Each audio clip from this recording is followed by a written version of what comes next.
Hello, good morning, good afternoon, good evening, wherever in the world you are. Hope you're having a great day.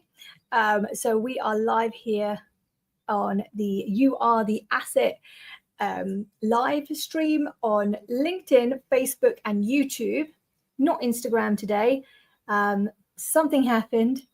It's always some kind of technical thing, and it said I needed to upgrade. So it seems like my software has been downgraded or something for some reason, but I'll have to work that out at a later date. But I'm here, I'm on time, and I'm ready. On the past couple of weeks, I've been like trying to set up at the same time starting. So I sacrificed my shower. I've come straight from my run, and I thought I'd jump straight on. And today we are discussing purpose and passion, what the difference is, and why you need both. Okay. So I actually put out a poll on LinkedIn. So LinkedIn is the main platform that I'm on, and that's where the newsletter for You Are the Asset is. And each week we release an article on Friday, and then we go live on Saturday with a Q&A. So this week's article, I keep wanting to say episode. This week's article was on passion and purpose and why you need both. Okay.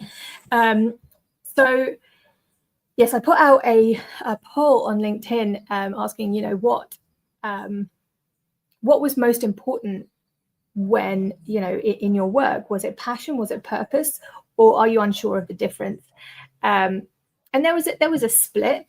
I'd actually have to go and find it to see what the actual outcome of that was. But I think a lot of people. There were a few people. I don't know if you heard that, but I think my one of the tabs started out loud. Okay, so it is a divide between passion and purpose, and a few people, wanting to understand the difference between the two. And there's a third element, by the way. It's not just passion and purpose. And the third element is freedom. And I'm going to talk a little bit about that today. But in terms of like the article and, why you need both, and let's just define first what both of them are. And passion really is, it's the fun element. It's what we get from the activity and from life. That's what we are passionate about, right? It's about us. Whereas purpose is more about the value that we can provide, the value that we can give, right? And the thing is, and I'm going to tell you a little bit about my journey with this, because this was a realization for myself, and what I call fun, freedom, and fulfillment, and in that particular order as well. But it does come down to passion and purpose, where fun, fun is passion, purpose is fulfillment, and then there's freedom in the middle that kind of like ties the two together. Because when you're just having a lot of fun, it can feel it doesn't create fulfillment, let's say, right? And I think a lot of people in this day and age are chasing passion, chasing, and I'm not just talking about in work, but even in hobbies, right? Everyone's trying to chase like what's gonna fill me up. But they're trying to like they're concentrating on themselves, and the contradiction in that is that fulfillment actually comes from serving other people, right? And having a purpose, which is, how do I add value to other people? What am I giving to the world? And there's the other, I guess let's call it an extreme, like the other side of it, where people just focus on purpose, just focus on giving. They want to be of value to people. And the problem with this can sometimes be that it leads to burnout, right? Because they're just giving and giving and giving, without understanding the freedom aspect, which I'm going to come on to. Okay, so purpose can create a burnout, and passion Well, firstly, it doesn't create fulfillment, but it can actually become quite trapping. And this is the journey that I went on myself. So, I work in the visual effects industry, in the film industry, and this was something that I wanted for a very long time. When I was, I think, 13, I decided that I wanted to work in film.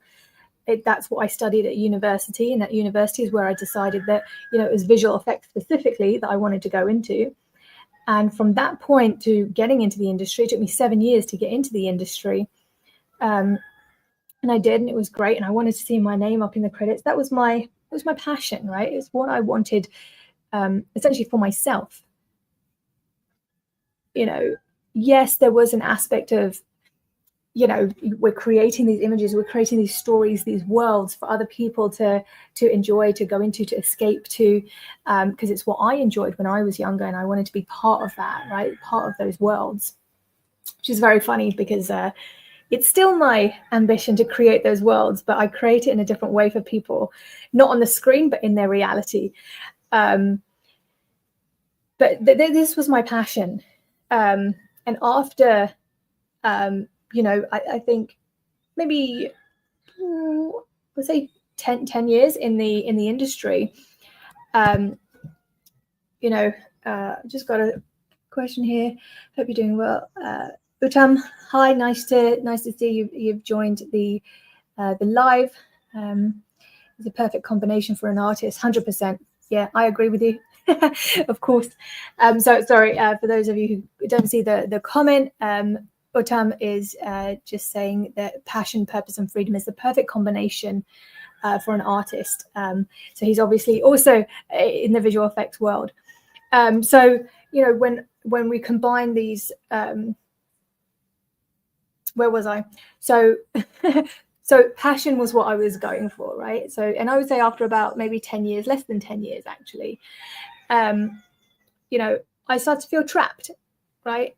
And there was, I was trying to find this kind of fulfillment and freedom in hobbies and things like that. And, I was part of the softball team. I was snowboarding. I went scuba diving. I was traveling, all these things. And it was fun, and it was passion, and it was for me, and it was great.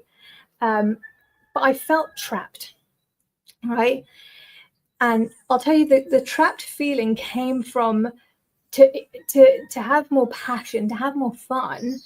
There was a lot of work that I kind of had to do. Like I felt like, you already have to work for it, and then you get like the fun, right? I don't know if anyone can relate to that, but it's like there's the effort that I needed to put in for the fun, or the payoff for the fun. It was like, it didn't feel equal, right? I'm saying it, I'm putting it like this, but it didn't feel equal, right?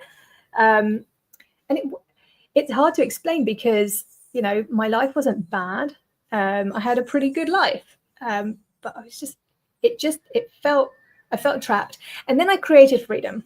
Okay, so I was in this place internally, and I created financial freedom for myself, right? So this was the thing that came. So I talk about fun, freedom, and fulfillment. Okay, so I had the fun aspect, and I felt trapped. So I created freedom for myself, right? I had the money, I had passive incomes, and I built that up for myself. So now I had the fun and I had the freedom, right? That's at the point where I moved to Barbados. That's where I am right now. I moved, and that was 4 years ago now. Yeah, 4 years ago now. And so I had the fun, I had the freedom. And then I had fun, felt trapped, got freedom, felt empty, right? So fun was there, felt trapped, created freedom, felt empty. So then came the fulfillment aspect. And this is where purpose came in. Okay, so I actually did it in that order. And people may do it in different orders, but this is the order that, it came for me. And that's where, when I talk about fulfillment, I'm talking about purpose. I'm talking about having a wider impact, having not just thinking about myself, but who do I want to serve? How do I want to serve them? What value do I want to add to the world? And that I think is really important. So yes, there's passion and purpose, but there's that freedom aspect, whether it's in the middle or at the end, I don't know for you. But you know, I think often people get confused with passion and purpose, and they think that purpose is passion, right? They think my purpose is to create, to travel the world, to but your purpose is about other people. Your purpose is what do you give to other people? How are other people affected by your presence, your value? You being the asset, right? You are the asset, and what you are the asset actually comes down to is it's not just about your skills and your job role and things like that, but it actually comes down to who you are as a person, right? Who you are actually matters, especially in this age of AI. And really understanding what that value is that you give to the world, and that's going to be very much tied into your purpose. Like, how do you show up when you're around people, whether that's at work or in your hobbies or anywhere? Like, what's the value that you add? And one thing I would say with this, especially when we're talking about the freedom aspect, is thinking about the long term, because when we're thinking about giving, right, like I say, people can burn out, especially when you're combining passion and purpose together, right? You love what you're doing and you're trying to give it to others, and you can burn out. But what I've realized is when you can you think about the long-term investment and cost, right, rather than the short-term investment and cost and reward, however you want to kind of phrase it for yourself, but because sometimes what happens is long term it's burnout, and that it's going to be like that long term, especially if you're using all of your time and you're not getting anything back. And it's not about doing something just to get something back, but understanding that, okay, if I do this long term, what's the result of that? And if I don't do this, what's the result of that, right? Because sometimes that can be the cost as well. Inaction can actually be a cost, right? So freedom actually comes from understanding your passion and purpose long term rather than in the immediate and the short term. What happens long term from my actions and from my inactions? What is the cost and what is the reward, right? And then you can make better choices and have better freedom. But most people, when they're thinking about passion and purpose, they're thinking very short term. But when you make that a longer term vision for yourself, you can create freedom from that. Okay. So that's the difference between passion and purpose, and how we bring freedom into that as well. And when I talk about freedom, I'm talking about money as well. Money is an exchange of value. There's a lot of taboo around the idea of money and things like this, but what it really comes down to is the exchange of value. Okay. And sometimes people might say, well, I have something valuable, but people don't want to pay for it. Well, you're probably offering it to the wrong people, because value, it's in the eye of the beholder, right? It's different for different people. If you have a service, I'm going to try and think of something off the top of my head. I'm not great at thinking on my feet, especially with examples, but okay, let's go with water, because I've had this one before. It's not my own example.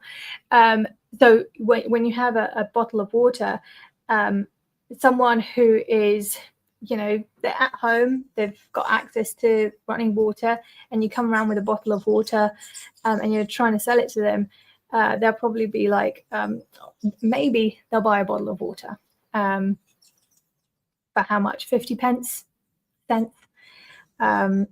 Right? But if you go to someone in the desert, or someone like me who's running on the track. Oh, last week I forgot my bottle of water. I would have paid $10 for a bottle of water. I did actually go to the bathrooms and just go to the tap, just like drink the water. But you know, or in a desert, right? How much would somebody pay? And it's not really about desperation, but it's about, you know, I guess how they value the asset, right? Somebody who doesn't have kids is not going to value in any way a daycare center, right? You're talking to the wrong person. I remember actually, here we go. I've got an example of my own. I was outside Liverpool Street Station, and one of the guys, trying to get people to give to charity. I think it was for Battersea Animal Charity. If you're an animal person, you probably know the charity that I'm talking about if you're in the UK. And you know, his line was, are you a dog person or a cat person? Like dogs or cats, right? Which is a really great opening line for for what he's doing. He very quickly realized that I was not his audience when I said I don't like animals. And he went, oh man, and he just walked away. He was like, there's no point. I'm not against helping animals, but I'm not an animal person. But he very quickly realized there was no way that he could get me to see value in what he had, right? If I'm not an animal person. This makes me sound horrible. But he didn't even try, because he was just like, okay, this person doesn't even like animals. She's not going to give any money to animals. I would have had a conversation with him. I like people. Most people would say that they like animals more than people. I think I'm a little the opposite. Utam has said, so my passion is to create a visual world and movie industry. It is the main purpose. Okay, as I said, for creating a visual world, we all need references. And for references, I traveled a lot to areas like city, town, and country, and that's called freedom. It's not my idea of freedom and purpose, but yeah, that's great. So yeah, for me, that is all comes under passion, right? So passion is very much about what we want. Purpose is what how we can serve others, and I think it does, like my my journey from coming from fun and chasing fun and passion, and I think that is the first place that we do start, and then we do when we create freedom. For me, really is not having to work for money, if I'm honest, and that is passive incomes. That's a whole other topic, but that's what I created for myself, and what gave me that freedom to say, okay, well, now I can live where I want, I can work with who I want. It's just that time freedom, location freedom, purpose freedom as well, and I think actually that's why purpose came after for me, because I think it does freedom, financial freedom does actually create purpose freedom, right? The ability to actually say, okay, what do I really want now? Because I'll be honest with you, when I didn't have financial freedom, I really was, I did really think that, visual effects, I just thought I would do this even if people don't pay me. Like, I love it so much. Well, or even if I didn't need the money, like I would still do this, right? And it got to the point where I didn't need to do it anymore. Like, I had financial freedom, and I realized, actually, I don't want to do this, right? And it, I was pretty lucky in my visual effects career. I hear horror stories, and I didn't really have horror stories. I understand that the visual effects industry is a certain way for a lot of people, but for me, I didn't have that. It was pretty good. I worked with some really great companies, with some really great people. But when I was living in Barbados, or like, made the decision to come and live in Barbados, and, also had the opportunity to still work remotely. But from here, I was like, I don't want to, I don't want, I'm a compositor, so I don't want to be sitting in a dark room all day when I could be sitting on the balcony here. And, okay, fine. Not all of compositing is like that, but most of it is. You do have to kind of be in a dark room to be able to see what you're doing. I mean, I realized that, okay, now that I don't have to do it, actually, I don't want to. But, I am now working in the visual effects industry. A visual effects company actually opened up here a year later after I moved here. And a year after that, I dip in and out, let's say, dip in and out. So it kind of gives me that freedom to be like, if, and purpose, right? And this is why I say purpose freedom, because I actually chose then to say, actually, I want to help others to create this for themselves, right? This freedom, internal freedom and external freedom. And I think sometimes it's difficult to say how we want to help others when we don't have that level of freedom. Not impossible. It's not impossible. I think value can still be there. You can still serve other people, but really having the freedom to go all in with your purpose, I think, just my opinion. But when you have that full freedom and that clarity to say, okay, well, I don't need money, so what do I want to do? It doesn't mean you don't still create money, because money is, value creation. It's an exchange of value. But you can actually create value without a ceiling. I think when you have a job, there's always going to be a ceiling of some sort. And when you kind of take that into your own hands, you can create value without a ceiling, which means you can create money without a ceiling. Yes. Okay. All right. So thank you for showing up, for those of you who are live, and for those of you watching the replay, thank you for watching the replay. Any questions that you have, feel free, or comments, feel free to put it on the video comments afterwards. And I will always check them. I will always answer them, whether it's in the comments themselves or on the next live. And I will see you next Saturday for another LinkedIn live. LinkedIn and the other platforms, and always based on the You Are the Asset newsletter. So the article that comes out on Fridays. So if you are on LinkedIn, come on over to the You Are the Asset newsletter, sign up to the newsletter to get the latest one every Friday, and join me for the Q&A on Saturday. All right, and I will see you next week. Bye for now.